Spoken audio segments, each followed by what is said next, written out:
నాకు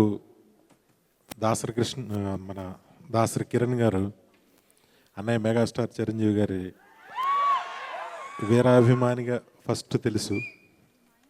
అక్కడి నుంచి ఒక ఏది పట్టుకున్నా చాలా కృషితో, క్రమశిక్షణతో, పట్టుదలతో ఈరోజు ఈ స్థాయికి ఈయన ఎదగడం చాలా ఆనందించవలసిన విషయం. ముందు ముందు తన డ్రీమ్ రాజకీయాల్లో చాలా మంచి పదవులలోకి అతను వెళ్ళాలని నేను మనస్ఫూర్తిగా దేవుణ్ణి కోరుకుంటున్నాను. అందరి సహాయంతో తన ఎదగాలని. ఈ రామ్లీలా సినిమా పెద్ద హిట్టే, నిర్మాతగా తన రెండో ప్రాజెక్ట్ కూడా పెద్ద హిట్ అయ్యి అటు ఆవిష్కి అలాగే కోనేరు సత్యనారాయణ గారికి అందరికీ కూడా మంచి పేరు తీసుకురావాలని మనస్ఫూర్తిగా కోరుకుంటున్నా. ఈ పిక్చర్ మ్యూజిక్ డైరెక్టర్ చిన్న గారు ఆది సినిమా దగ్గర నుంచి నాకు బాగా, అంటే మేమిద్దరం ఆల్మోస్ట్ రీరికార్డింగ్ అలాగా గడుపుతూ ఉండేవాళ్ళం. తను ఫుల్ ఫ్లెడ్జ్డ్గా నా సినిమాలు తను కృష్ణ తనే ఆర్ఆర్ చేశాడు.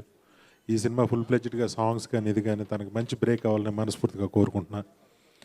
అలాగే పిక్చర్లో యాక్ట్ చేసిన నందితాకి అందరికీ కూడా మంచి పేరు రావాలని కోరుకుంటూ, దీంట్లో నాకు స్పెషల్ ఏంటంటే మా విసు గారు ఫస్ట్ టైం డైలాగ్ రైటర్గా ఫస్ట్ టైము ఈయన ఈ సినిమాతో ఫస్ట్ డైలాగ్ రైటర్గా సినిమాలకి పరిచయం అవుతున్నాడు.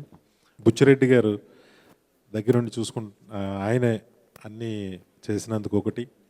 నెక్స్ట్ మన కిరణ్ గారు ఎప్పటి నుంచో నాకు యాజ్ అ రైటర్గా తెలిసి ఆయన నాకు ఒక మంచి కథ చెప్పాడు. ఆయన అప్పట్లో ఎందుకు అది మెటీరియలైజ్ కాలేదు, కానీ మంచి టాలెంట్ ఉన్న వ్యక్తి.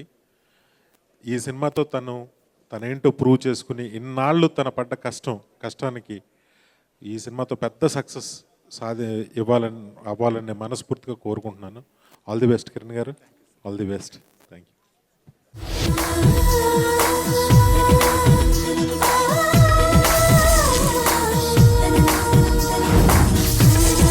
రాముడు కాళ్ళ కింద కూర్చున్నాడు కదా అని హనుమంతుడిని తక్కువ అంచనా బ్రో.